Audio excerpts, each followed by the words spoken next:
بسم الله الرحمن الرحيم.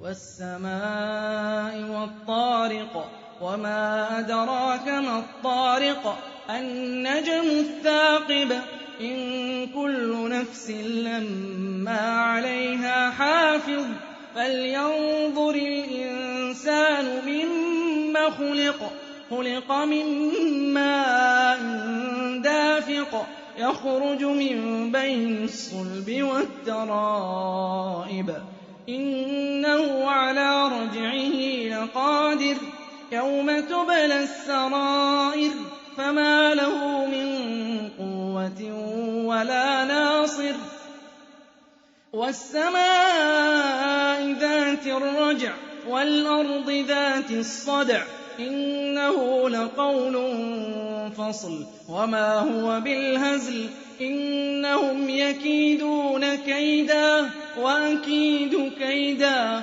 فمهل الكافرين أمهلهم رويدا.